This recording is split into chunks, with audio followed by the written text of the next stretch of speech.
Polysécure, épisode technique. Je suis avec Davy. Est-ce que ça va bien? Plutôt bien. Merci de m'accueillir à nouveau pour la 3e session.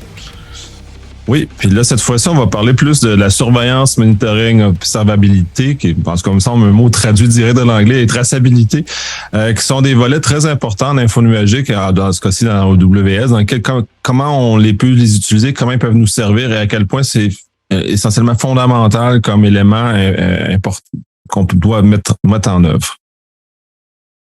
Ça va être très court. On n'en fait pas du tout. Non, je plaisante évidemment. Sinon, je serais pas là pour en parler. C'est un sujet important qui vient pas du cloud. En fait, ça a lieu de tout temps en informatique et partout. On a besoin de savoir ce qui se passe, de comprendre ce qui se passe, de donner du sens à ce qui se passe, et ensuite potentiellement de prendre des décisions face à ce qui est en train de se passer ou ce qui s'est déjà passé. Donc on parle de 3 notions, comme tu l'as dit, effectivement, qui sont tirées de l'anglais, qu'on a finalement appris en français aussi maintenant, qui sont le monitoring ou la supervision.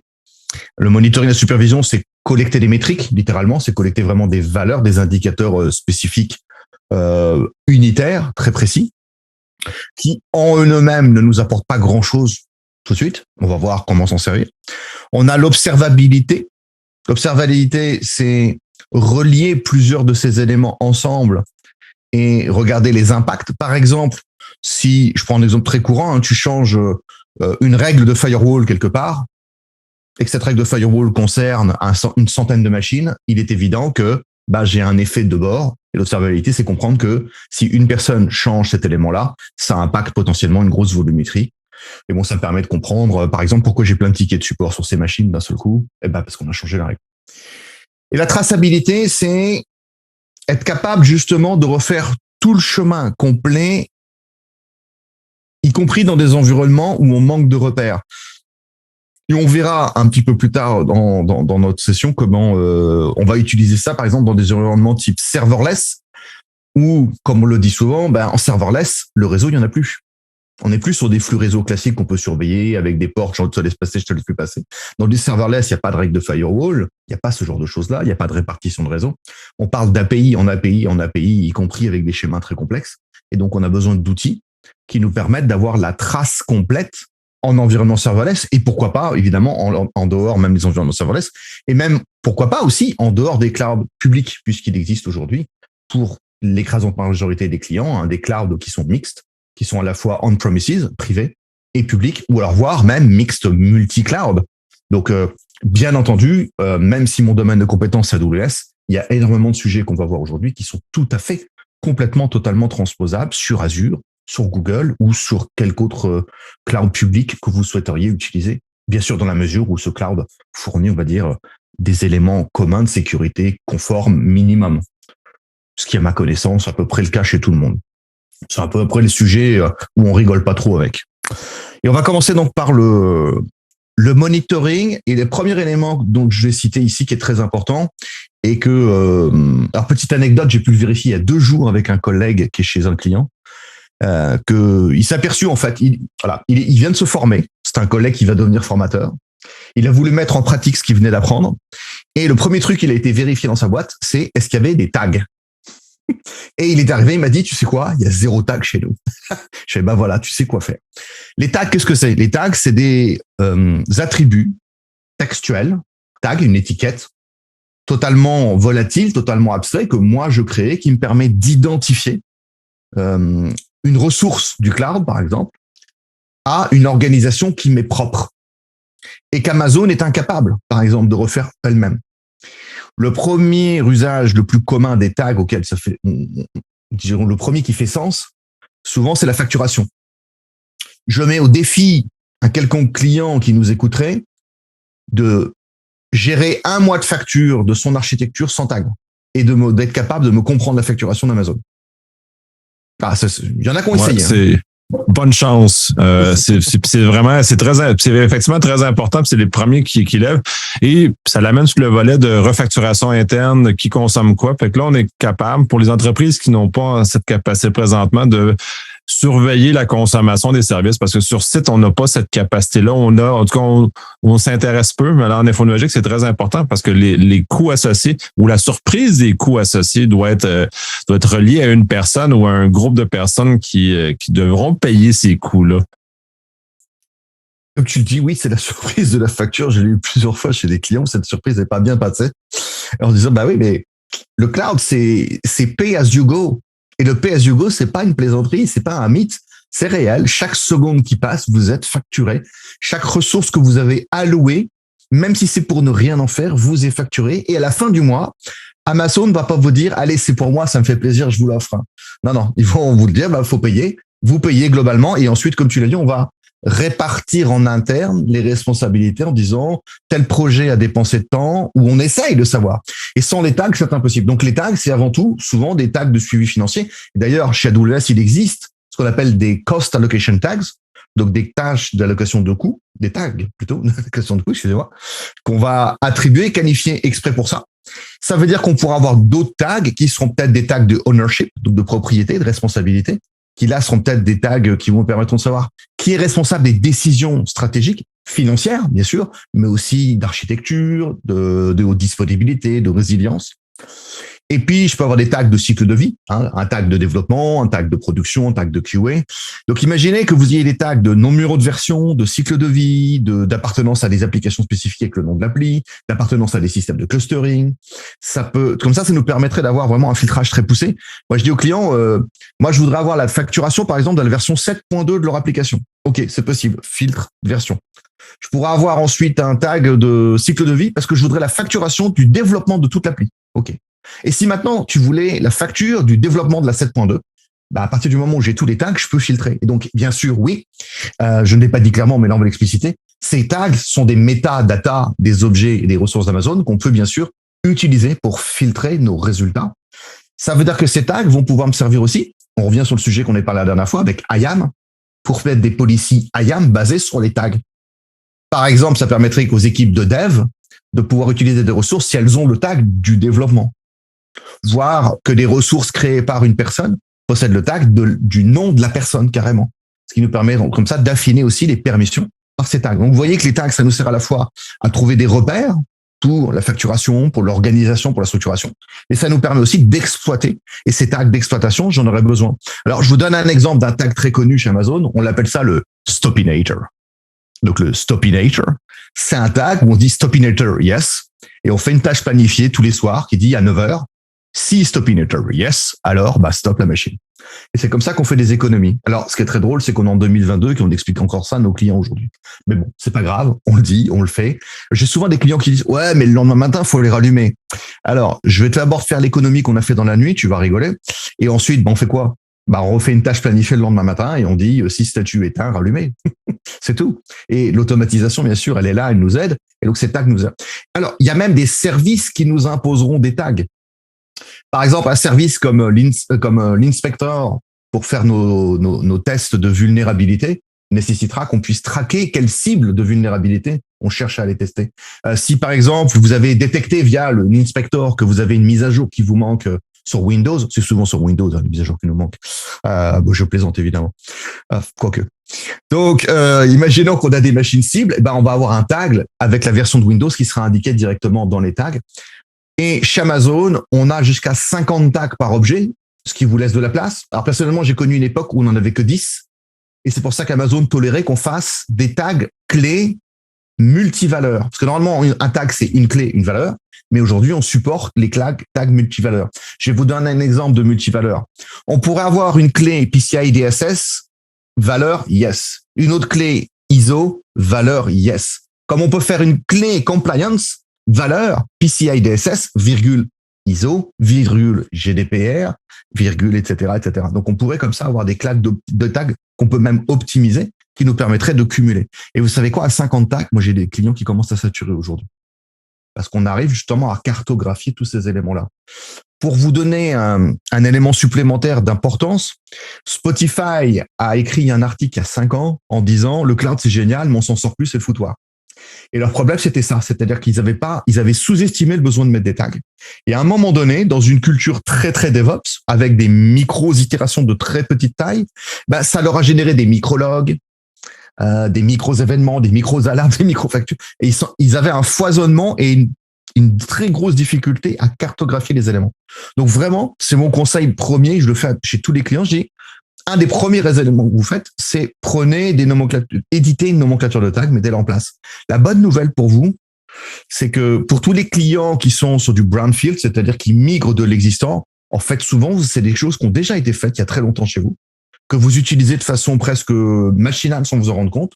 Et donc, il est assez facile, finalement, de remettre à jour ces politiques de tag, ce nommage de tag. J'ai des clients qui ont mis 2 semaines à éditer. Quand je dis 2 semaines, c'est pas qu'ils ont perdu du temps. Ils ont mis 2 semaines de réunion à choisir les bonnes nomenclatures de tag, sachant qu'un tag doit être suffisamment, je dirais, neutre pour pas qu'on se l'approprie. Il doit être suffisamment aussi spécifique pour pas qu'on le devine trop, parce que c'est des informations bien sûr critiques qu'un pirate pourrait utiliser. Pour dire, bah, si tu as appelé tes objets de cette façon-là, peut-être qu'en dérivant, je devrais peut-être en trouver d'autres. Donc, l'idée, c'est aussi de faire qu'on ait des indicateurs suffisamment intéressants. Comment on implémente les tags maintenant? Alors, la réponse qu'on m'a donnée une fois qui m'a beaucoup fait rire, c'est, bah, il suffit de le dire, d'accord? Si c'était le cas, bah, voilà, hein, la loi existe, les prisons seraient vides. Non, c'est pas le cas. Donc, ça veut dire qu'il va falloir qu'on aide les gens à le mettre en place. Et comme je dis toujours, que ce soit une règle de conformité, que ce soit une règle de sécurité, idéalement, il faudrait que c'est lieu de façon presque invisible pour les personnes. Faut pas que les gens aient la sensation que c'est eux qui le fassent. Il faut que ce soit fait pour eux. Le mieux, pour le coup, c'est de mettre ça en place sous forme d'automatisation. Alors, on a des services, par exemple, comme AWS Organization, dont on a parlé la dernière fois. AWS Organization, ça permet de créer des multiples accounts AWS dans lesquels on peut mettre les propriétés des tags déjà imposés. On avait vu Control Tower aussi. Control Tower, c'est une espèce de tour de pilotage encore plus haut niveau qui permet de créer un standard en disant pour tous les comptes que tu crées, bam, on fait déplacer tous les tags d'entrée de jeu. On pourrait penser à un niveau plus bas avec, par exemple, CloudFormation, l'infrastructure as code, c'est-à-dire un outil dans lequel, dans des templates au modèle JSON ou YAML, on va écrire littéralement les propriétés des objets et qu'on va pouvoir prendre en référence. Et si on veut être sûr de l'implémenter, comment on fait? Ben, on met en place des pipelines d'automatisation dans lesquels les templates CloudFormation que je vais fournir vont passer des tests, dont le premier d'entre eux, c'est est-ce que tu as les bons tags? Et c'est comme ça qu'on implémente des politiques, par exemple, de tags obligatoires. Quand je dis obligatoire, c'est pas ouais, une fois de temps. Non, obligatoire, c'est obligatoire. C'est des tags, moi, dont j'ai besoin. Si je les ai pas, je ne peux pas justifier de ma facturation. Si j'ai un audit de sécurité, je peux être en infraction en plein milieu de l'audit. J'ai pas du tout envie de ça. Bien sûr, vous me direz, mais tous les tags n'ont pas la même valeur. Donc oui, vous avez aussi la possibilité après de faire des choses plus volatiles et on en reparlera avec des services, par exemple, comme AWS Config, qui nous permettront de tester, voire de remédier, et on verra, on discutera de la remédiation automatisée. Ça, c'est je dirais, le premier élément, les tags. C'est vraiment un fondamental. Ça vous appartient. C'est vous qui les organisez, qui les déployez. Vous décidez ce qu'il y a. Et on a des outils dans lesquels on peut les forcer, d'autres dans lesquels on peut les indiquer. Et on peut contrôler, via, par exemple, AWS Config, l'état des tags actuels. Je pense que je vais profiter d'être sur le sujet plutôt que de le repousser à plus tard. Donc, AWS Config, c'est un service qui permet de tracer, lui, l'état, l'inventaire des ressources Amazon. Donc, vous avez des VM, des EC2, vous avez des security groups dessus, vous avez des disques BS, etc. Tout ça, ce sont des objets qui sont là, qui vivent, mais je peux en avoir un foisonnement. Bah, le projet d'AWS Config, c'est vous permettre d'abord de cartographier tout ce qui existe, faire une liste, un inventaire, mais surtout de le garder en mémoire et ensuite, sous forme, on appelle ça un snapshot, hein, c'est-à-dire qu'il capture l'état instantané de l'architecture, mais de ensuite collecter toutes les variations. Donc, AWS Config, son premier rôle, c'est traquer les changements. Donc ça m'intéresse. Donc, si tu as un truc qui change, boum, va voir ce que c'est. Et si c'est pas bon, alerte. Donc, AWS Config va venir avec ce qu'on appelle des config rules, donc des règles de conformité, de configuration, je préfère, qu'on va pouvoir préparer, anticiper et activer. Eh bien, les tags, bien sûr, feront partie des config rules qu'on va tester. Donc, vous avez mis en place des pipelines pour avoir des templates qui vous proposent de déployer les ressources. Elles sont là. Et vous avez AWS Config qui régulièrement vérifie si c'est conforme. Ça veut dire, ouais, mais si tu as utilisé de l'automatisation pour déployer, tout est conforme. Ouais. Et tu fais le test quand même? Bah ouais. Mais c'est pas parce que je fais un test, par exemple, de mes extincteurs ou de mes détecteurs d'incendie chez moi et qui sonnent toujours conformément que je suis pas content. Bah, je continue à le faire. L'intérêt d'un test, c'est quoi? C'est de vérifier le cas où ça ne marche plus. Et de temps en temps, effectivement, ça ne marche plus. Vous pouvez, par exemple, tout simplement tomber sur un nouveau projet dans lequel vous êtes en train de définir le standard que vous voulez appliquer dessus. Il y a des choses fondamentales qu'on a pour tous, mais il y a peut-être des choses que vous êtes en train de définir, qui ne sont pas, qui n'ont pas été choisies, qui n'ont pas été discutées. Donc ça, bizarrement, vous ferez comme vous pourrez. Et donc AWS Config, par exemple, typiquement, viendra vérifier. Attention à un petit défaut avec AWS Config. Souvent, on a tendance à dire, OK, donc je teste quelque chose. Si c'est pas conforme, AWS Config me détecte que c'est pas conforme. Et qui plus est, on peut carrément faire de la rémédiation avec. Il y a un bouton, on peut automatiser, dire, tiens, corrige, rajoute les tags. Parce que rajouter les tags, finalement, c'est juste rajouter une metadata à l'objet. C'est une bonne idée en soi de corriger. J'ai rien contre. Mais ça n'apprend pas à la personne à bien faire. Et donc, le problème de corriger automatiquement, c'est que ça pérennise la mauvaise culture du « ouais, mais j'ai pas besoin de mettre les tags, j'ai pas besoin de m'occuper, de toute façon, ils le feront pour moi ». Et quand ce sont des tags où on a la responsabilité, nous, de les mettre, quand c'est aux équipes de les choisir, j'ai envie de les éduquer dans le bon sens. J'ai envie qu'ils m'aident, qu'ils les remplissent au bon endroit et pas de passer mon temps à corriger pour eux. Sinon, AWS Config risque de faire de la mise en rémédiation constante et c'est pas pérenne pour moi parce que au bout d'un moment, vous allez avoir des alertes de non-conformité, des alertes de remise en conformité et vous allez avoir un tel foisonnement que vous serez plus capable, en fait, de comprendre ce qui est en train de se passer. Et on l'a dit, le début de ce module, c'est quand même de donner du sens. Donc, je vais garder l'automatisation pour faire, on va dire, 99% du boulot. Et puis, le pourcent restant, je vais le contrôler avec AWS Config pour vérifier l'état. Et puis, vous savez quoi? Comme je dis toujours, ce qu'on a fait aujourd'hui est déjà plus vrai demain. Donc, ça veut dire que je vais aussi être face à des architectures qui changent, qui évoluent. Et à partir de là, j'ai besoin, moi, que mes outils, mes moyens de mis en œuvre pour superviser, surveiller, soient eux-mêmes capables de s'adapter, de prendre en compte ces changements. Ensuite, une fois que ça c'est fait, on va avoir besoin de mesurer ce qui se passe, mesurer de la métrique. Et ça, c'est le boulot de CloudWatch. Donc chez Amazon, quand vous utilisez un service d'Amazon, que vous créez une ressource à partir de ce service, il faut savoir que le monitoring est fourni par défaut. Quand je dis ça, souvent on a l'impression que c'est du marketing. À chaque fois que j'ai en cours, il y en a qui pensent que c'est pas du tout du marketing. Si vous avez déjà installé un SCOM, System Center Operation Manager, du Nagios, du BMC, du Patrol, vous savez de quoi je parle. Vous n'avez pas du tout envie de recommencer. À moins que ce soit votre passion. Il y en a beaucoup, c'est le métier. Moi, personnellement, j'ai déjà fait à une époque et j'ai plus du tout envie. Et j'ai encore moins envie d'utiliser des outils de monitoring tiers que j'installe moi-même péniblement quand je vais avoir des itérations très, très courtes de mes projets. Quand vous allez lancer une ressource pour 17 secondes pour faire un test et la détruire, vous n'avez pas envie de passer 17 minutes à installer un produit derrière. Vous avez envie que ça aille très, très vite. Donc, le fait que ce soit managé, intégré dedans, moi, c'est un bénéfice que je peux pas rejeter. Maintenant, vous êtes libre de vos choix. Vous avez le droit de vouloir intégrer un monitoring tierce. Il faut savoir qu'en tout cas, dans le cloud, les fournisseurs de cloud intègrent le monitoring natif de leurs propres ressources. C'est systématique.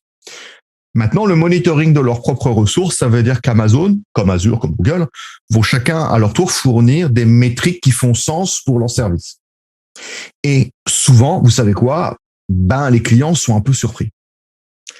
Parce que si je prends par exemple le cas de l'EC2, la VM, les métriques standards que l'on a par défaut, c'est consommation de CPU, ok, consommation du réseau, performance et latence, ok, disque, même chose, mais on n'a pas la mémoire. Et pourquoi on n'a pas la mémoire? Alors, des fois on me dit, c'est parce qu'ils ont oublié. Ouais, ok, d'accord, ça c'est fait. Non, c'est pas parce qu'ils ont oublié. Et souvent, la remarque de pourquoi il n'y a pas la mémoire, c'est gênant parce que quand on vient d'une culture, par exemple, VMware, Hyper-V, vous allez dire des métriques mémoire, il y en a plein. Ouais, pour avoir donné les cours VMware pendant des années, effectivement, des métriques mémoire sur une VM de VMware, il y en a plein. C'est même d'ailleurs compliqué à toutes les expliquer.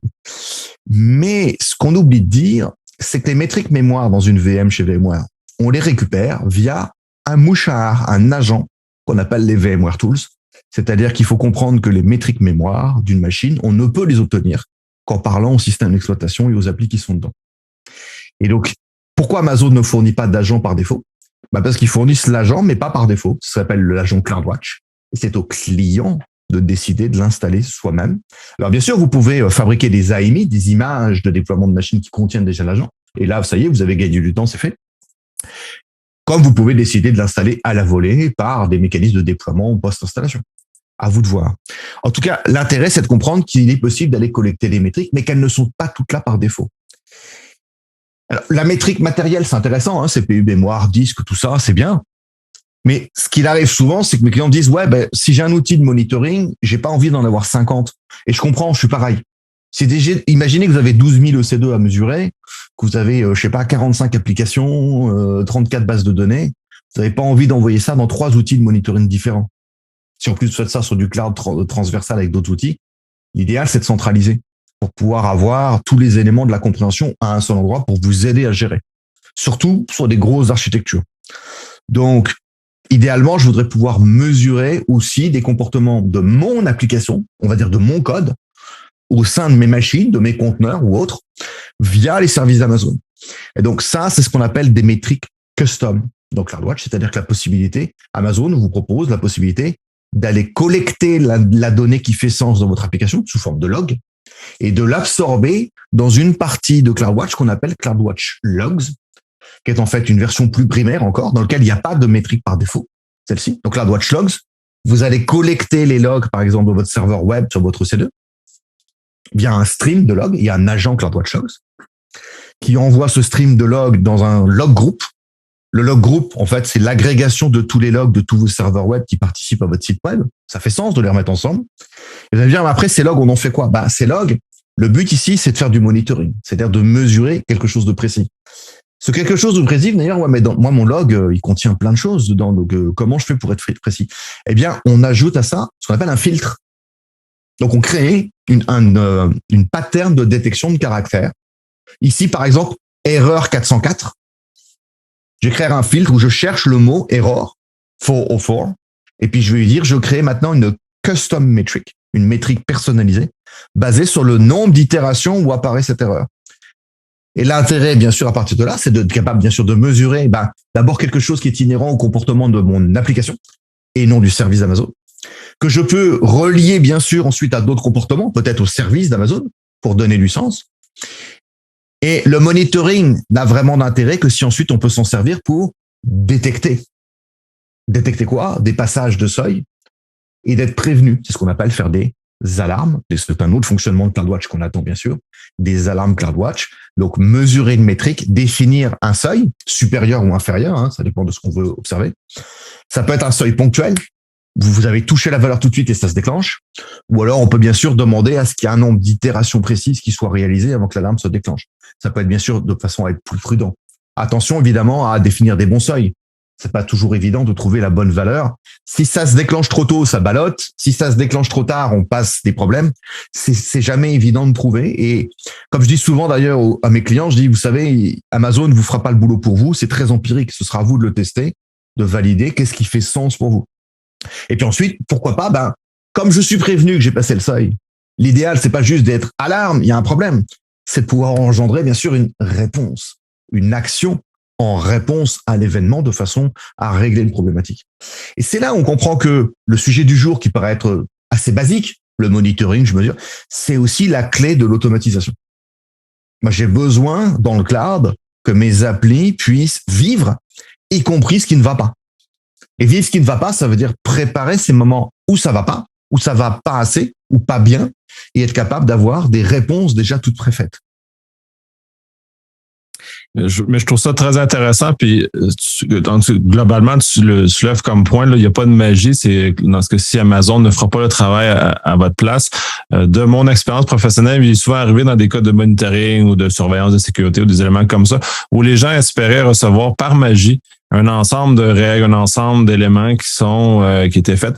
Oui, dans certains cas, ça peut exister parce qu'il y a des attaques ou des choses qui sont connues, là, tu mentionnais justement, mais la vaste majorité, c'est toujours des besoins qui sont propres à l'entreprise, propres aux services développés, propres aux mécanismes qui étaient en place. Donc, c'est très, très important de être conscient de ça, que c'est, comme tu dis, c'est un travail empirique, là, pour l'avoir fait beaucoup de journalisation dans cet environnement-là, on grandit, on n'est pas, à jour 1, on n'est pas tout à fait là. C'est normal de grandir. Il faut prendre ça comme étant un chemin. Et ce que je vois qui est malheureux, en tout cas du moins de point de vue pure sécurité, mais en général aussi, c'est que les gens arrivent, ou les gestionnaires ou les donneurs d'ordre sont dans l'idée que jour 1, tout est en place, tout est en fonction, puis on a vraiment tout là, mais ce qui est complètement faux. Il faut mettre du temps pour arriver à ces volets-là. Puis, parce que, bref, c'est ce que je veux souligner. Il faut mettre du temps, il faut accepter qu'on le fera en continuité puisque le lendemain, le jour d'après, nos développeurs vont nous trouver des super idées, des modifications du code, du comportement. Et ça veut dire que ce qu'on mesure n'aura plus la même valeur, que les seuils d'alerte ne seront plus les mêmes, que les comportements de l'appli ne seront plus les mêmes, que les composants de l'architecture peuvent être amenés à changer. Donc, je dis toujours, la culture du changement, c'est une culture. C'est-à-dire que c'est tous les jours. Et donc, on accepte que le boulot, ce soit ça. Le client qui va dans le cloud, qui installe son architecture, qui met son monitoring en place et qui pense qu'il peut aller pêcher le saumon sur le Saint-Laurent après pendant 3 mois, il se trompe. Il se trompe parce qu'en fait, le lendemain, il va falloir rechanger tout ça. L'intérêt, par contre, de l'automatisation et de ce qu'on va mettre en place, c'est que déjà une bonne partie des choses sont faites. Et comme tu l'as très bien dit, il y a des choses évidentes que tout le monde surveille. Une brèche de sécurité dans l'authentification, ça se voit, etc. Une perte de données, ça se voit. Maintenant, comme tu l'as dit à côté de ça, une application, après, moi, le bon comportement d'une application, c'est mon interprétation personnelle. Il m'arrive souvent de prendre cette image, de dire ouais, moi j'utilise PHP comme tout le monde. C'est une croyance. J'utilise PHP, oui. PHP est un outil très populaire, c'est vrai. Mais ce que j'en fais chez moi, c'est propre à ce que j'en fais chez moi et pas chez mon voisin ou mon concurrent. Peut-être que 75% de CPU dans PHP, pour moi, ça va. Je peux avoir un autre client à côté qui hurle, qui dit non, c'est pas du tout tolérable. Et effectivement, c'est pour ça que j'insiste souvent sur le fait que Amazon ne fournira jamais, et j'insiste, jamais de métriques applicatives clés en main. Parce que le challenge, sinon, ce serait soit d'en trouver une seule que tout le monde aime, je vous mets au défi, d'en trouver une que tout le monde aime et apprécie, soit d'en trouver autant qu'il y ait de clients. Et manque de bol, c'est que demain, le nouveau client qui arrive va vous dire, ouais, mais dans les millions de métriques que tu m'as fait, il n'y a pas celle que je veux. Donc Amazon a dit, il est hors de question qu'on fasse ce boulot-là. D'abord, on rappelle dans la charge de responsabilité, l'application est à la charge du client par Amazon. Ensuite, c'est à vous de mettre ça en place, c'est à vous de définir qu'est-ce qui est positif ou négatif. Quand j'arrive souvent sur le monitoring et expliquer ça aux clients, c'est la question finalement, c'est on me dit ouais, c'est pour surveiller que tout va bien. Mais cette expression, on pourrait mettre une journée entière à l'expliquer, tout va bien. Qu'est-ce qui va bien? Qu'est-ce qu'on mesure réellement? Est-ce qu'on mesure le taux de CPU juste parce que c'est une valeur numérique? Ou est-ce que parce que ça peut mettre en danger notre application? Est-ce que ça peut mettre en danger les sessions des utilisateurs? Est-ce que c'est une question de stabilité? Est-ce que c'est une question de performance? Est-ce que c'est une question de rentabilité? Vous voyez, il y a plein d'éléments qui prennent en compte pour donner du sens ensuite à ce qu'on observe et pour le justifier. C'est pour ça qu'il faut, là encore, surtout jamais hésiter à utiliser un service managé plutôt qu'à faire soi-même. Donc là, je reviens sur une notion plus générique qui est la question que se posent beaucoup de clients quand ils commencent le cloud, qui est est-ce que je fais moi-même ou est-ce que je prends un service déjà pré-managé? Il faut se rendre compte que quand le service est pré-managé, ça veut dire qu'on a plein de choses qu'on n'a plus à faire nous-mêmes, mais pas du tout. Et ça, c'est à chaque fois qu'on utilise le service. Donc, si vous utilisez, je sais pas, un service, vous créez des disques durs ou des bases de données 150 fois par jour, ça fait 150 fois en moins, vous n'avez pas à les installer. Donc, c'est un énorme bénéfice. Ça veut dire que le monitoring est intégré. Ça veut dire que la surveillance est intégrée. Et qui plus est, en plus, dans ce monitoring, il y a peut-être déjà des alertes ou des statuts importants. Par exemple, dans une EC2, quand vous la créez, vous avez ce qu'on appelle le statut de health check. Vos EC2 viennent avec une petite métrique qui est connue sous le nom de 2.2. 2.2 parce que c'est le slash 2.2. Vous avez deux tests qui sont faits en fait entre l'EC2 et la VM et l'hyperviseur et certains paramètres, on va dire connexion réseau de la VM, qui permet d'estimer si la VM est sur un hyperviseur viable. Vous n'avez pas à le faire, en fait. C'est déjà là, ça vous l'indique. Si vous démarrez une EC2 qui est toute neuve et que le check ne passe pas, c'est systématique. On dit, on répare pas. On éteint, on rallume. Ce qui va automatiquement changer la VM d'hyperviseur et qui va automatiquement, 99% des cas, régler le problème. Et s'il y a vraiment un souci avec la machine, vous venez de la faire. On la détruit, on en refait une. On se pose pas la question. Ça veut dire qu'ensuite, il va falloir qu'on collecte toutes ces informations, qu'on estime comment les gérer, et puis ensuite qu'on prépare les réponses automatisées. Donc les réponses automatisées, on a dit, ça peut être d'abord une alarme, une simple notification. Alors les alarmes de CloudWatch sont liées à un autre service que certains d'entre vous connaissent peut-être, qui s'appelle SNS, Simple Notification Service, qui permet d'envoyer des emails, mais aussi d'aller se connecter à un endpoint HTTP, HTTPS. Et là, je vais répondre à ceux qui me disent, ouais, mais tu sais, moi, je suis en cloud privé aujourd'hui. Amazon, c'est qu'une extension de chez moi. Et aujourd'hui, j'ai des outils de supervision tierce. La bonne nouvelle, c'est que via ce type de notification, on peut bien sûr venir collecter les notifications et les rentrer dans d'autres outils. On peut, via les API d'Amazon, bien sûr, aussi collecter les logs nous-mêmes directement et, par exemple, alimenter des outils tierces. On peut renvoyer des métriques dans Splunk, dans Datadog, par exemple. Ou alors, on peut carrément mettre il y a des connecteurs pour ces outils-là pour venir collecter l'information. Donc, dans le cas d'architecture transverse, aujourd'hui, on a un mariage qui est fait. Et d'ailleurs, Amazon a rajouté un service il y a un peu plus d'1 an maintenant, à peine, qui s'appelle EventBridge. C'est un service qui n'est pas très connu, mais qui permet, c'est un bus d'événements, qui permet de venir prendre un Datadog, par exemple, et de dire, moi, dans Datadog, j'ai des informations concernant mon appli on-premises, et quand elle est en mauvais état, je voudrais qu'elle reprenne chez Amazon. Sauf qu'aujourd'hui, jusqu'à aujourd'hui, j'avais pas le lien. Et avec EventBridge, je peux créer un canal de communication entre mon Datadog, envoyer mes événements déjà pré-renseignés dans EventBridge qui dit, ce type d'événement-là, je voudrais telle réaction dans Amazon. Et donc là, on commence à faire le lien. Évidemment, les éditeurs de cloud sont obligés de faire ce travail-là. Ils sont obligés de penser, comment dirais-je, pas de penser, ils sont obligés de réaliser la réalité de leur marché. Amazon, comme Azure, comme Google, aimerait bien être les seuls au monde. D'accord, on comprend. Mais c'est un rêve. La réalité de nos clients, c'est qu'aujourd'hui, on est sur du multi-cloud et sur une écrasante majorité du marché. Et quand je dis du multi-cloud, c'est pas juste on-premises, c'est pas de l'hybride on-premises, un cloud public. Mais quasiment tous mes clients aujourd'hui sont de l'hybride. La plupart d'entre eux font AWS Azure ou AWS GCP. Mais faisons moi-même de l'AWS. Évidemment, je rencontre rarement les clients qui font Azure GCP puisque je travaille pas avec eux. Mais il en existe, c'est évident, qui travaillent sur les deux. Donc là, j'ai besoin d'outils transversaux. Maintenant, on se pose la question, dans ces moments-là, ouais, mais comment je fais pour savoir si je garde ces outils transversaux? Dans un cloud hybride, moi, la question que je pose aux clients, c'est t'as quelle partie en public, t'as quelle partie en privé? Si la majeure partie de votre architecture, elle est privée, je peux comprendre qu'on prenne quelques métriques de CloudWatch et que les envoie dans un outil tierce de supervision en privé, puisque finalement, l'outil, il gère majoritairement des outils autres qu'Amazon. Mais le jour où cette portion, elle change, je me poserai la question de, est-ce qu'il n'est pas plus intéressant pour moi d'aller voir si Amazon, via des agents, et Amazon fournit ce genre de technologie, peut aller collecter des métriques on-premises pour les centraliser. L'idée que je vous dis, c'est pas de vendre de l'Amazon. Que vous en fassiez demain ou pas, ça ne m'importe peu. Ce qui m'intéresse, c'est de comprendre qu'est-ce qui est pratique pour la supervision sur une échelle assez large. Si demain, vous gérez 8000 EC2, 25 000 conteneurs, vous n'avez pas envie d'aller avoir 54 consoles différentes de 3 outils différents. Vous voulez que tout soit centralisé, ce qui vous aidera à centraliser votre vue, mais aussi à donner du sens plus facilement. Il n'y a rien de pire que d'aller chercher des logs à un endroit, puis le reste des logs à un autre et d'essayer de les rassembler après. C'est très difficile de donner du sens. Je dis pas que c'est pas possible, je dis pas qu'il y en a pas qui le fassent, mais c'est plus difficile. Et quand on est en stress, quand il y a une urgence, qu'il y a quelque chose à gérer, on n'a pas envie de se rajouter un degré de difficulté supplémentaire. On n'a pas à le faire.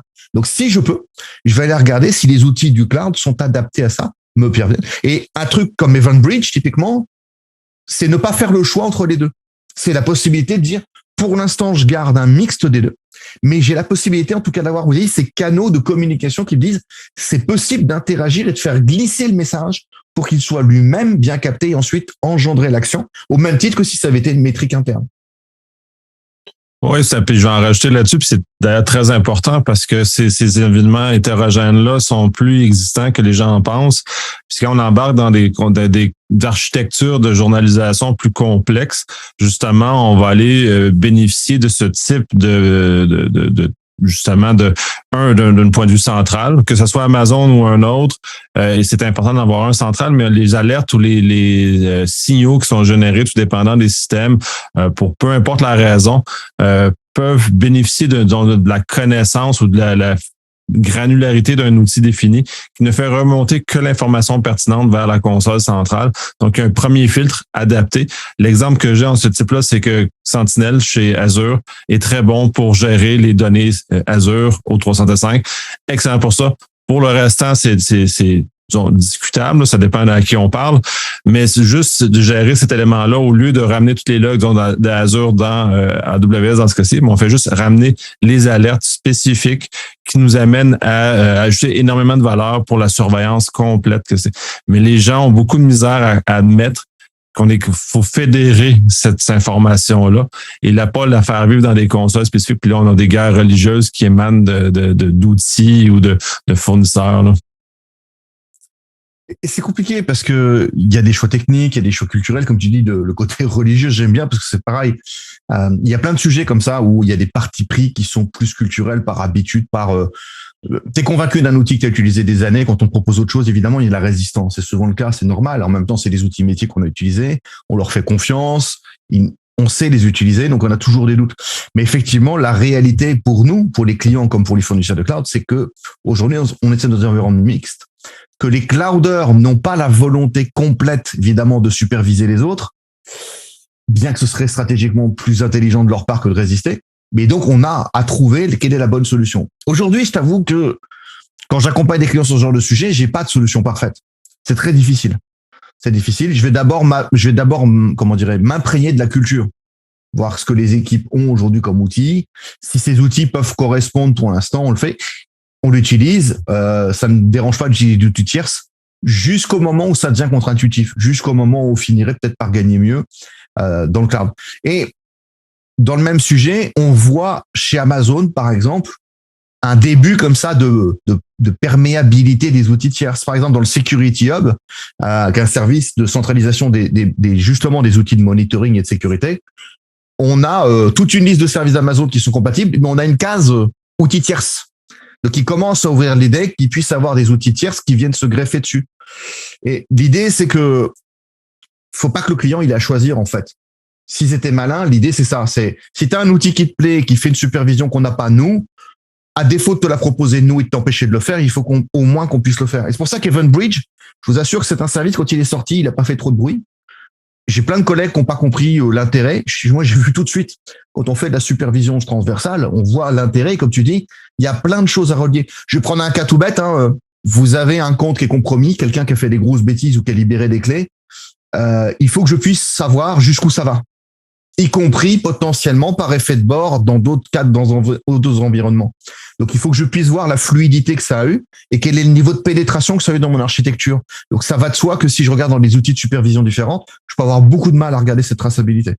Alors que si j'essaie de centraliser, on parlait de traçabilité, je peux avoir de bout en bout tous les effets, toutes les ramifications et peut-être tout de suite prendre les mesures pour pouvoir, évidemment, contrer l'attaque ou les fuites qui ont lieu. Donc, j'ai besoin impérativement de ces outils-là. C'est très intéressant d'amener la fuite ou ce genre de choses-là parce qu'il faut se rappeler qu'on vit dans des régimes réglementaires qui sont parfois contraignants de ce côté-là. Autant en Europe qu'en Amérique, tout dépendant des endroits, il y a des divulgations, des éléments qui doivent être rapportés aux institutions locales qui supervisent justement dans le cas de fuite de données.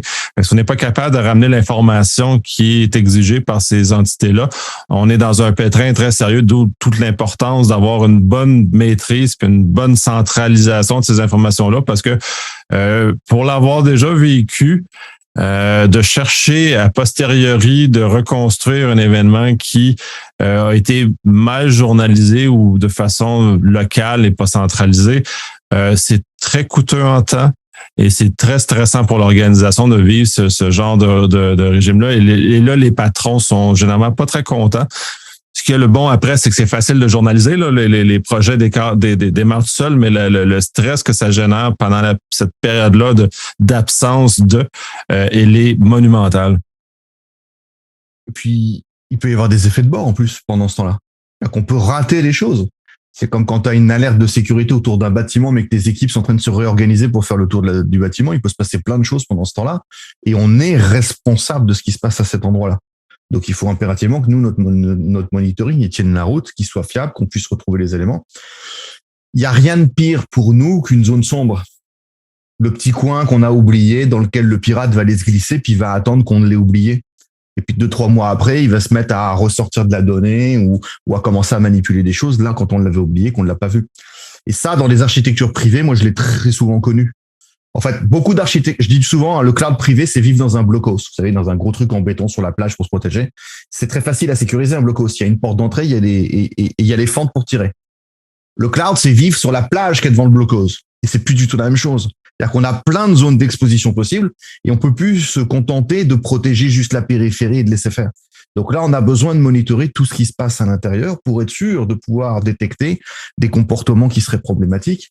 Par exemple, on l'a dit la dernière fois, tout est API et tout est permission chez Amazon. C'est pas compliqué. C'est-à-dire que pour faire quelque chose, il me faut les permissions. Mais moi, quand j'ai un deny de quelque chose et que j'ai une personne qui essaye de faire du deny, je fais des alertes. Peut-être comme Promises, j'aurais jamais fait d'alerte là-dessus. Je serais dit, ouais, bah, tu te débrouilles, tu rates, c'est pas grave. Mais moi, chez Amazon, ça veut dire que j'ai quelqu'un qui est en train d'essayer de trouver un moyen de faire quelque chose qui est peut-être pas permis. Donc, quand j'ai un excès de deny sur une période courte, moi, je crée une alerte. J'ai besoin de savoir, j'ai besoin de confronter la personne, j'ai besoin de comprendre ce qui se passe. Parce que là, mon périmètre, il est potentiellement plus exposé. Et il n'est pas qu'exposé en réseau, il est exposé aussi potentiellement en API, en permission. Et donc, tous ces champs-là, je dois les surveiller. Et je peux pas me faire noyer dans des faux positifs. J'ai pas le droit. Donc, il faut que je puisse cadrer ces faux positifs et que je puisse les réglementer et dire, bah, tu m'expliques pourquoi tu essayes de faire un truc que tu n'avais pas le droit de faire. Peut-être qu'on a mal expliqué. Peut-être que la police, elle a mal été présentée. Peut-être la personne ne savait pas. Peut-être qu'un développeur m'a fait une erreur de code et est en train de me faire une boucle. Pas grave. Peut-être que c'est pas grave. Mais moi, ce que je veux pas, c'est me dire, ça sonne alerte dans un coin, donc je m'en occupe plus. Parce qu'il n'y a rien de pire. Parce que le jour où la vraie alerte sonne, bah, c'est comme Pierre et le loup. À force de crier au loup, on finit par oublier. Et les loups, ils bouffent tout le monde. Et donc ça, on peut pas se permettre de bouffer tout le monde. Parfois, oui, vas-y. Ouais, ben, autre chose, au moment où on enregistre, il y a eu une fuite sur S3 d'un aéroport, je crois, où des données depuis plusieurs années étaient exposées publiquement. Et c'est là où la surveillance et ces métriques-là viennent aussi jouer. On peut tolérer que les gens fassent des erreurs, mais il faut être capable de rattraper ces erreurs-là d'une façon ou d'une autre. Et ces moyens-là sont primordiaux pour nous aider à les attraper et à éviter le fiasco que là, mais tu sais, un bucket S3, là, rendu maintenant, c'est rendu un gag, là, à quel point il y en a eu qui ont fuité dans le passé, là, mais c'est juste d'avoir cette analyse-là constante, de juste s'assurer d'avoir dans les différents éléments d'observation, on est capable d'obtenir les métriques, on est capable d'obtenir des éléments qu'on est capable d'obtenir. Là, il y aurait eu une alerte qui aurait dû lever il y a longtemps. Pour dire, hey, qu'est-ce que vous faites là? Alors, pour l'anecdote, tu sais que chez Amazon, il y a un service par défaut qui fait ça. Ça signifie que, alors c'est Trusted Advisor. Trusted Advisor, hein, c'est le rappel des best practices du cloud pour Amazon. Alors, best practice très théorique, hein, mais un bucket public, typiquement, il vous met des alertes dans tous les sens. Alors ça signifie que le client qui a fait l'erreur a fait une deuxième erreur qui est de se foutre des notifications des outils de sécurité. Et ça, c'est commun. Tu l'as déjà vu, on l'a tous vu. Des clients qui nous demandent de mettre tout ça en place, mais qu'on n'a rien à faire de ce que ça donne. Et par contre, qui râlent le jour où ça casse. Donc, c'est-à-dire que tout ça, pour que ça ait du sens, il faut accepter les règles du jeu. Là, en l'occurrence, Trusted Advisor, il est fourni par défaut avec tous les clients. Et quand un bucket est public, il vous met des notifications dans tous les sens. Donc, si ça dure depuis des années, ça veut dire qu'en fait, ils ont jamais tenu, ils ont jamais regardé. Et moi, j'ai des clients qui, au bout de plusieurs mois, commencent à regarder Trusted Advisor. Donc, ça veut dire potentiellement, vous êtes exposé accidentellement, peut-être de bonne foi, hein, à des problèmes, mais en fait, vous n'avez même pas regardé à l'endroit où on vous rappelait vraiment les fondamentaux les plus basiques possibles. Et surtout, on le fait déjà pour vous. Et donc, je sais qu'aujourd'hui, Amazon a cette difficulté, et on l'avait dit la dernière fois, et c'est un sujet qui reviendra souvent, c'est la fameuse shared responsibility. C'est faire prendre conscience aux clients qu'à partir du moment où on est dans le cloud, on peut pas juste s'en foutre. On peut pas juste aller sur le Saint-Laurent, caresser les ours, voilà, ça marche pas, quoi. D'abord parce que c'est très dangereux. En plus, il faut être là à la bonne saison. Mais c'est parce qu'en fait, le fait d'aller dans le cloud ne veut pas dire qu'on arrête de bosser. On change juste d'environnement, on a des nouveaux outils, des nouveaux points de référence. Ça devrait même, au contraire, accentuer encore plus ces éléments-là, puisqu'on peut s'exposer facilement. Le coût du bucket, alors, évidemment, le bucket S3 en public, sachez que c'est la faille de sécurité numéro 1 au monde, et pas que chez Amazon, chez tous les fournisseurs de cloud. Donc la faille de sécurité, c'est ça. C'est quelqu'un qui a sous-estimé la gestion des permissions, qui a laissé à d'autres le droit de mettre des choses en public, même si finalement ces métiers-là, ces personnes n'avaient peut-être, on dirait, aucune raison d'aller mettre des choses en public, mais on leur a laissé les droits. C'est d'ailleurs souvent quelque chose qu'on reprend en conseil. Hein. C'est l'excès de permissions qui n'ont pas de sens. C'est-à-dire, mettre un bucket en public, c'est pas anodin, c'est pas innocent. Ça n'a rien d'innocent. Et pourtant, on voit plein de clients donner le droit comme si, ouais, c'est normal, tu vois. C'est comme le droit de création et de delete. de destruction. J'ai jamais compris comment quelqu'un qui me demande un droit de création me demandait forcément un droit de destruction avec. Une création accidentelle n'a pas les mêmes conséquences qu'un delete accidentel.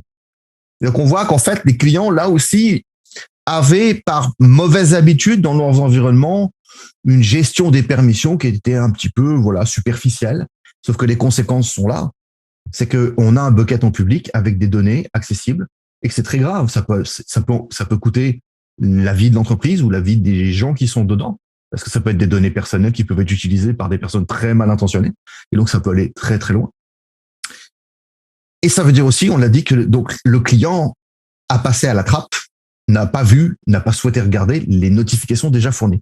Donc, j'invite à aller voir aussi Trusted Advisor. Trusted Advisor, bien sûr, ça remplace pas un architecte, ça remplace encore moins un consultant comme moi-même très cher, mais ça vous aide déjà à cartographier quelques potentielles failles ou erreurs de fonctionnement. Il faut savoir que Trusted Advisor est lié au niveau de support chez Amazon. C'est un des rares services qui n'est pas payant en plus, mais il est lié au niveau de support. C'est-à-dire que vous avez les warnings de base sur les champs de Trusted Advisor, qui sont donc l'efficacité performance, les optimisations de coûts, la résilience et la sécurité. Et puis, si vous voulez le détail ensuite du rapport, il faut avoir le support le plus haut niveau. Alors, pour avoir la version complète, c'est business et entreprise. Donc, on a 4 niveaux de support, qui est la version publique, développeur, business, entreprise. Et à partir du business, on a tous les conseils de Trusted Advisor qu'on peut relier à CloudWatch pour créer des alarmes, le cas échéant, quand on a envie, pour pouvoir, pourquoi pas, remédier. Bucket en public, alerte, envoyer une flopée d'emails à des collègues pour dire pourquoi c'est en public, c'est pas normal. Et pourquoi pas? On pourrait même, pourquoi pas, mettre une rémédiation automatisée. Vous pourriez avoir un bucket qui apparaît en public, par exemple, dans un compte dans lequel vous ne voulez pas qu'il y ait du public, et créer un automatisme, par exemple, via une fonction lambda, qui irait systématiquement changer les permissions pour interdire l'accès public, par exemple. On pourrait très bien envisager ça. Et aujourd'hui, c'est quelque chose qui est tout à fait faisable. Et bien sûr, c'est quelque chose qu'on demande à faire aux clients, à travailler l'auto-rémédiation. Alors, sur ce sujet, c'est une question que je pose souvent en formation, en l'occurrence. Et je leur dis à mes stagiaires, mais les clients souvent sont surpris du fait qu'Amazon ne fasse pas de l'auto-rémédiation. Un bucket public, pourquoi ils interdisent pas que le bucket soit public systématiquement? Mais parce que c'est votre responsabilité. Vous pouvez avoir le droit de mettre un bucket au public. À partir du moment où vous avez les permissions et que c'est le bon bucket et que vous êtes content avec, il vous faut la possibilité de le faire. Et c'est votre responsabilité de juger si c'est le bon bucket, si c'est le bon moment de le faire et la bonne façon de le faire. Et donc Amazon ne peut pas tout faire pour nous. Et je vais aller plus loin que ça. Imaginez le cas d'une application dont le système n'est pas à jour et qu'il y a une mise à jour critique qui est sortie. Donc là, on touche à un sujet évidemment où on a envie que ça ait lieu. Parce que mise à jour critique, ça veut dire qu'il y a une faille potentielle. Cette vulnérabilité peut être utilisée par n'importe qui parce qu'elle est renseignée publiquement. Voilà. Donc c'est très dangereux pour moi. Je peux pas me permettre de la vivre. Moi, je peux pas me permettre de la vivre, j'en sais rien. Ça se trouve, je suis sur une appli legacy. J'arrive pas à me débarrasser comme un vieux papier chewing-gum qui me colle à la chaussure, dont plus personne ne veut gérer dans l'entreprise, mais dont je ne peux plus me passer. Et que j'essaye de dégager, mais je mets du temps. Et les outils legacy comme ça, sales, qu'on peut plus mettre à jour parce que sinon ils sont plus compatibles, on en a plein. Et donc, si Amazon faisait de la rémédiation automatique, il casserait mon outil. Évidemment que je ne verrais pas ça d'une façon bienvenue dans mon architecture. Donc, c'est vraiment à moi de me responsabiliser sur ces choix-là.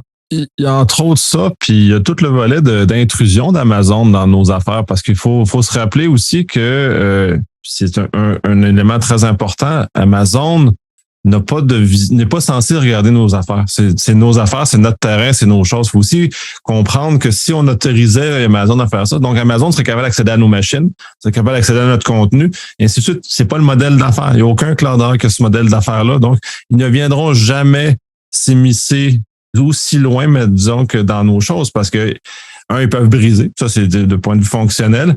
Mais en même temps, au niveau de protection des données, là, on vient jouer dans des zones que je pense pas qu'il y a énormément de gens qui ont du confort. Puis déjà qu'il y a beaucoup de vérité sur le fait que les cloudeurs américains peuvent ramener des informations aux États-Unis, puis ces éléments-là. Fait que s'il fallait qu'ils soient capables d'aller jouer dans des choses comme ça, ça serait la fin, là. C'est très critique ce que tu dis, c'est très important. Donc, je confirme, Amazon ne va pas par défaut regarder dans nos machines. Et le cas du CloudWatch Agent, tu vois, comme on a vu tout à l'heure, c'est exactement ça. C'est l'illustration de... Ça pourrait être simple de le mettre par défaut. Mais dans la relation de confiance qu'on établit avec eux, il est impensable qu'ils nous le fournissent par défaut comme une caméra de surveillance au sein de ma machine. C'est à moi d'aller faire le choix. Là, j'ai cité par exemple l'Inspector pour vérifier les vulnérabilités. C'est un outil par agent. Cet agent, on doit l'installer explicitement, on doit spécifier quel type de test on fait. Et ensuite, nous, ce qu'on a, c'est une liste de trouvailles, de findings. Et ensuite, c'est libre à nous d'aller tirer partie de ces findings pour aller ensuite, par exemple, avec System Manager, Update Manager chez Amazon, faire de la rémédiation. C'est à nous de l'orchestrer. Et c'est pour ça, souvent, quand on l'explique dans le cours, on n'arrête pas de trouver des findings dans les outils. Souvent des outils, donc on a dû installer, comme tu dis, et ensuite qu'il a fallu qu'on exploite. Et donc ces findings, on doit créer l'automatisation. Et souvent, j'ai des clients qui ont du mal à comprendre. Je dis, mais Amazon, c'était censé automatiser tout. Oui, mais pour automatiser tout, il faudrait qu'on leur laisse l'autorisation de tout dans ce cas-là. Moi, quand je vais dans un hôtel, je suis d'accord pour que l'hôtel surveille les abords de la chambre, mais quand je prends ma douche, j'ai pas tellement envie qu'ils viennent surveiller ma salle de bain, quoi. Il y a une relation de confiance et je leur fais confiance pour ça. À partir du moment où je vais dans cet hôtel, je fais confiance pour établir qu'il y a une séparation entre les deux. Alors, c'est une question qu'on a souvent, c'est une question qui est beaucoup plus importante qu'elle n'y paraît. Effectivement, comment on fait confiance à des fournisseurs de cloud? Ma réponse, elle est très simple. Ne leur faites pas confiance. Alors dire, dans ce cas-là, je vais jamais dans le cloud. Si, mais faites le nécessaire pour vous assurer que vous puissiez maîtriser ce qui se passe. Par exemple, la question souvent, et on le reverra, je pense, dans un module ultérieur sur les outils de chiffrement, par exemple, on me pose la question, ouais, mais si Amazon avec KMS, ils ont accès aux clés de chiffrement, donc j'ai pas confiance, ouais, n'aie pas confiance, et chiffre avec tes propres outils, avec tes propres clés, et ne les envoie pas dans le cloud. Et c'est la recommandation officielle qu'Amazon fait en disant, vous avez un doute, vous savez quoi, il est légitime, vous avez le droit d'avoir ce doute, et on va pas le discuter. Vous avez le droit d'avoir ce doute et de vivre avec. Dans ce cas-là, faites ce qu'il faut pour vous sentir à l'aise, pour être bien. Qu'est-ce qu'il vous faudrait pour être sécurisé? S'il vous faut rajouter des verrous en plus, faites-le. S'il vous faut rajouter du contrôle en plus, et dans les outils de monitoring, de supervision, on en met, eh bien, faites-le. De façon à vous donner du sens. Et après, vous êtes libre quand vous avez des services qui vous posent question. Si vous avez des doutes, eh bien, ne le faites pas, ne les utilisez pas. Personne ne vous oblige. Si vous voulez prendre des outils tierces, voilà, si par exemple le WAF d'Amazon ne vous plaît pas, vous en voulez un autre, vous prenez un autre outil. Vous avez des outils comme ça de détection. Si l'inspecteur vous plaît pas, prenez un autre outil. Si vous voulez refaire des process vous-même, faites-le. Vous avez le droit. À partir du moment où ça vous satisfait. Par contre, les clients en général, quand on va sur ce sujet, je leur dis, si je fais l'inspection de vos outils chez vous, vous avez intérêt à être parfait. Parce que si vous faites moins bien que le cloud, ça peut pas être une excuse pour mettre en doute le cloud. Et on pourrait se dire, ouais, mais bon, aujourd'hui, les clients, il n'y en a pas tant que ça qui vont au cloud. Si, on a des gouvernements entiers qui y vont. On a des sociétés privées avec des gros intérêts. On a des sociétés du secret, dans le secteur de la défense, de l'armement, du secret du médical. Donc, s'ils y vont, c'est qu'ils arrivent à trouver un terrain d'entente avec le fournisseur. Ça ne veut pas dire qu'ils mettent tous dedans. Et on revient sur une notion qui vient souvent, mais 99% des clients sont, 90% des clients sont hybrides aujourd'hui. Ils ont du on-premises. Et quand vous avez des trucs, vous voulez pas les mettre dans le cloud, ne les mettez pas dans le cloud, c'est tout. Le sujet est gros. Vous les laissez chez vous. C'est pas grave. Vous avez le droit. Il n'y a aucun problème à ça. Amazon ou Azure sera pas content parce qu'ils préféraient que vous soyez chez eux pour une question de saturation. C'est évident. Mais pour une question de sécurité, personne ne vous reprochera jamais de vouloir segmenter les choses. Au contraire, c'est du bon sens. Et si ça vous convient comme ça, c'est très bien. Mais cette relation de confiance, elle est importante. Moi, je l'ai toujours dit en cours et en conseil. J'ai dit, si Amazon demain ou Azure, Google se fait avoir pour une question justement d'intégrité, je retourne faire du VMware pendant 10 ans. Parce qu'en fait, le cloud va s'effondrer. On en est aujourd'hui finalement dans le système du cloud au même niveau qu'on était dans le système des banques il y a 100 ans. C'est-à-dire qu'on est en train de faire le saut de la foi. On est en train de dire, bon, ok, on peut leur faire confiance, on a suffisamment de garanties. Comment on vérifie ce qu'Amazon nous fournit comme information? Je dis toujours, n'oubliez pas qu'Amazon est aujourd'hui accrédité par 37 organismes d'accréditation et de mise aux normes. Entre PCI DSS, ISO, IPA, etc., mondialement, il y en a 37. C'est les mêmes organismes d'accréditation qui viennent vous mettre à l'épreuve, vous, quand vous voulez prétendre à ces accréditations. Sauf qu'ils le font globalement pour tout Amazon sur la planète.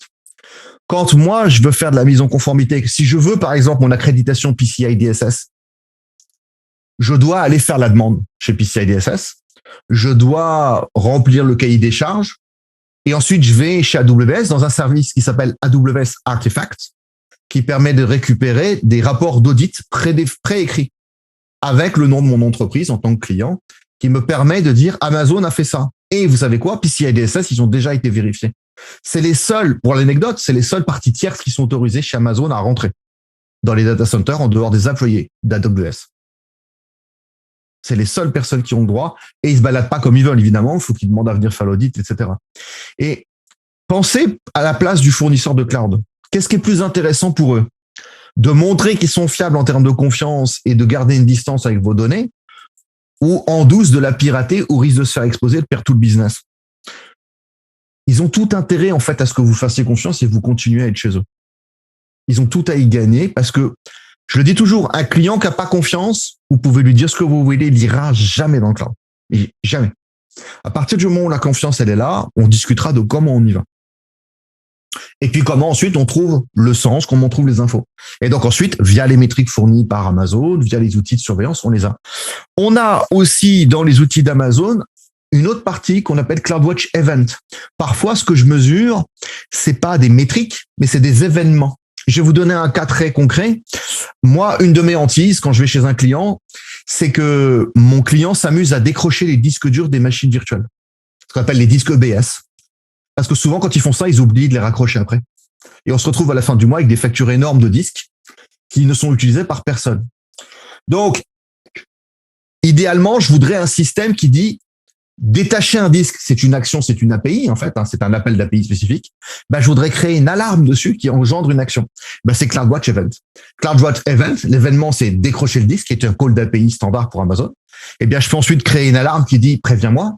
Et puis, engendre aussi une fonction, appelle une fonction lambda que j'aurais écrit pour ça, qui dit, par exemple, va rajouter un tag sur le disque, envoie un autre email à la personne qui l'a créé, lui disant, dans 7 jours, on fait un point.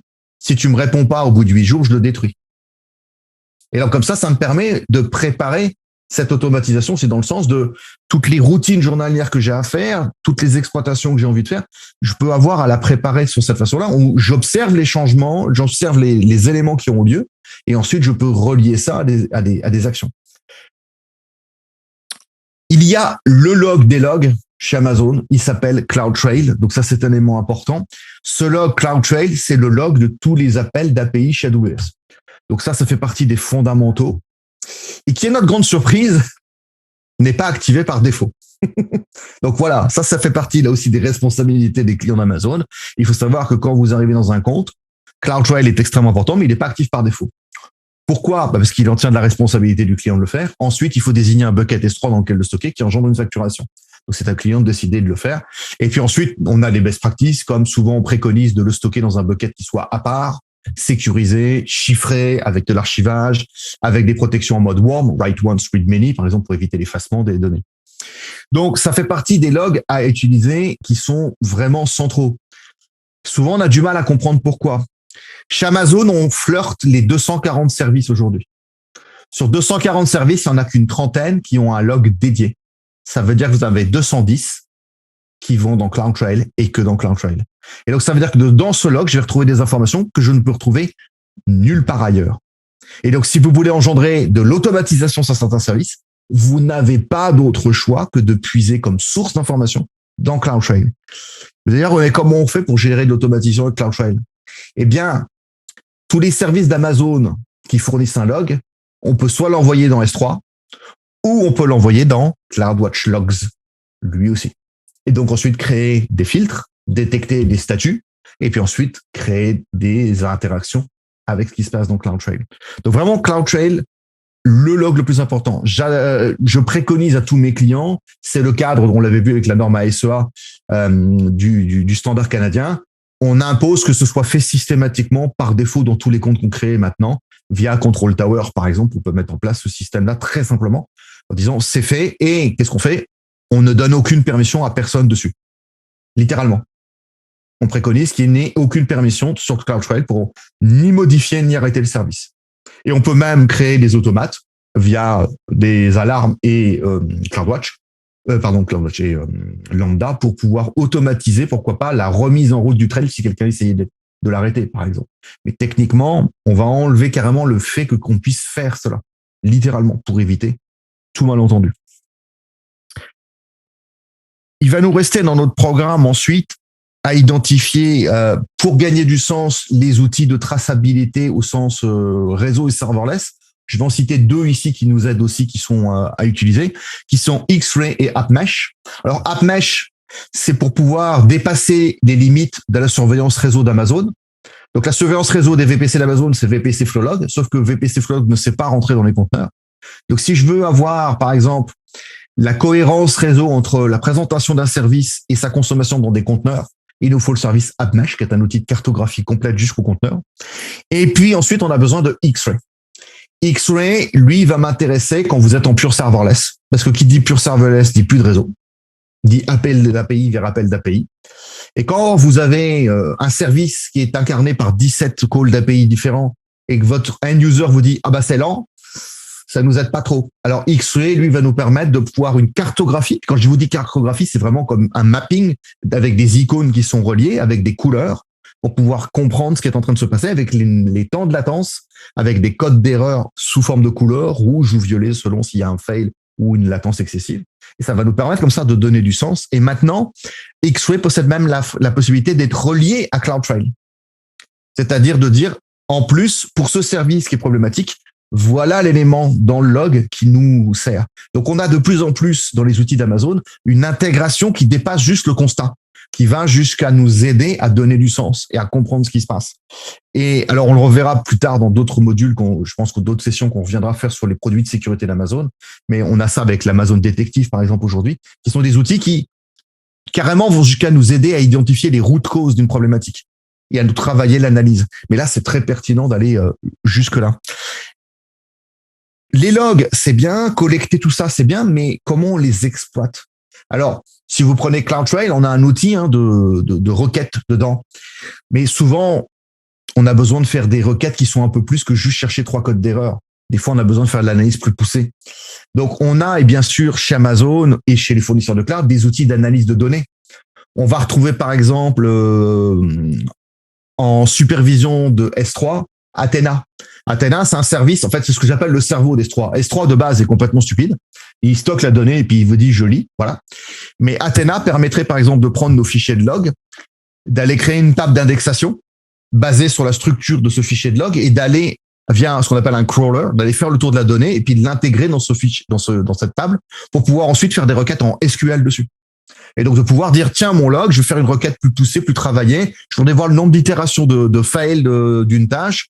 Ben, je vais le faire comme ça par une requête spécifique. Alors, l'argument qu'on me donne sur le web dit, ouais, mais Athena, il est cher. Oui, si tu le laisses brancher 7 jours sur 7 pour rien. Mais Athena, je le fais sur une donnée statique étant lecture seule, donc je peux le faire une fois par semaine. Donc, il n'y a rien qui vous interdit de l'activer avant de faire votre requête. Une fois qu'il est prêt de faire votre requête, il y a une option pour envoyer le résultat de votre requête en fichier CSV ou en parquet dans un autre bucket S3 et de le détruire. Pas le résultat, l'Athena, pour éviter de payer en trop. Donc, on a des outils pour ça. Après, on peut sortir l'artillerie lourde. On peut faire du data lake avec Glue Catalog, avec Lake-Formation. On peut faire du data warehousing avec Redshift. On a les outils de BI, de BI d'Amazon. Et on en a parlé précédemment. On peut aussi, bien sûr, prendre ces logs et les envoyer vers des outils tierces directement. Si vous êtes face à une grosse volumétrie de logs, n'oubliez pas qu'on peut les streamer via les services Kinesis, qui sont même parfois préconisés quand on a des systèmes avec des très, très grosses volumétries de logs. Je vais penser par exemple au système de CDN, CloudFront, et au système de WAF. Si vous avez, par exemple, un site public extrêmement consommé et que vous prenez une attaque DDoS pendant 7 jours en même temps, c'est des millions de requêtes par milliseconde ou par dizaines de millisecondes potentiellement. Donc, vous imaginez le nombre d'entrées. C'est ingérable comme ça. Il nous faut des outils de streaming pour absorber ces masses de logs, pour ne pas en perdre, être capable potentiellement d'en faire quelque chose de positif. Et donc, ça peut être préconisé d'utiliser des systèmes de streaming qui nous permettent de capter des flux, y compris potentiellement d'outils tierces. Pensez à ça. Un outil comme Kinesis peut permettre d'aller collecter des logs ailleurs qu'à sur Amazon et ensuite les centraliser là aussi dans le cloud pour en faire du sens. Et puis, on a bien sûr dans les outils de stockage, des outils d'archivage. Parce que ces logs, une fois qu'ils sont là, qu'est-ce qu'on en fait? Alors, on peut bien évidemment avoir une durée de vie relativement limitée des logs. On a le droit, s'ils n'ont pas de pérennité après, au-delà de ça. Mais on peut avoir à conserver ces logs de façon durable. Moi, je dis toujours à mes clients, je préfère garder une donnée plus longtemps que j'ai prévu, même si je sais pas pourquoi, plutôt que de la supprimer et de pleurer le jour où j'en ai besoin. Et il arrive aujourd'hui avec le big data, avec l'analyse on va dire à grande échelle, qu'on ait des clients qui nous inventent des traitements dont ils avaient aucune idée il y a 6 mois. Par contre, ils sont ravis d'avoir 2 ans de données derrière à pouvoir analyser. Alors, sur du fichier de log, je suis pas convaincu de la pérennité, mais c'est plutôt une logique de données en général. Un log applicatif peut avoir du sens à conserver comme ça pour essayer de voir l'évolution du comportement d'une application, des end users, des choses qu'on n'aura peut-être pas pu faire en temps réel. Vous savez, des fois, il y a des problématiques qu'on règle un petit peu à chaud, on les met de côté, puis on n'y revient plus. Et puis des fois, 6 mois, 1 an après, on se dit, j'ai le temps et j'aimerais lui donner du sens. J'aimerais comprendre ce qui s'est passé pour savoir si on a bien fait et puis essayer d'apprendre quelque chose de ça. Donc ça, on le fait de plus en plus. Et c'est un bénéfice des clouds, c'est-à-dire le fait que comme on a moins de maintenance à faire et plus de production à faire, c'est-à-dire qu'on a le temps de venir revoir tous ces logs et d'en tirer un sens supplémentaire. Oui. Tout ça est très intéressant. On a fait un grand tour de ce qui était en termes de surveillance. Moi, je préfère le terme surveillance pour la globalité de ce que c'est. As-tu d'autres éléments que tu aimerais parler pour ça qu'on n'a peut-être pas suffisamment couvert ou c'est pas mal ça? Non, je crois qu'on est bien. On a fait quand même le tour de pas mal de services. Il y a pas mal de façons de trouver les infos. On a vu qu'on pouvait surveiller les clouds nativement avec les productions fournies. On a vu qu'on pouvait intégrer nos propres produits dedans. On a vu qu'on pouvait surveiller nos propres applications, donner du sens de façon globale. On a vu aussi que on pouvait déjà aller vers l'action et la réaction. Et ça, c'est très important. Parce que superviser, c'est bien. Mais si j'ai pas prévu à quoi ça va servir et que je suis surchargé par ma supervision, ça m'intéresse pas. L'idée derrière tout ça, c'est être en contrôle de ce qu'on fait. Shared responsibility, c'est ma responsabilité. Je veux savoir ce qui se passe. Je veux comprendre ce qui se passe. Je veux savoir si mes choix sont bons, si mes stratégies sont bonnes, si ce que je fais évoluer a du sens. Et puis, je veux être capable de préparer quand c'est moins bien. Je veux tout de suite être capable d'avoir des systèmes de mise en conformité, de remédiation pour, à défaut de régler le problème, au moins éviter qu'il ait un impact trop grand. Et puis ensuite, évidemment, potentiellement, y répondre de façon définitive. Et ça fait partie, tout ça, évidemment, des panoplies nécessaires au maintien, à la stabilité de nos architectures. Donc, très intéressant. Encore une fois, je te remercie énormément pour ton temps et ta générosité d'avoir partagé toute cette information-là. Et comme tu l'as mentionné, il y a plusieurs autres capsules qui s'en viennent, fait qu'on va avoir encore le plaisir d'échanger sur ces sujets. Merci à toi.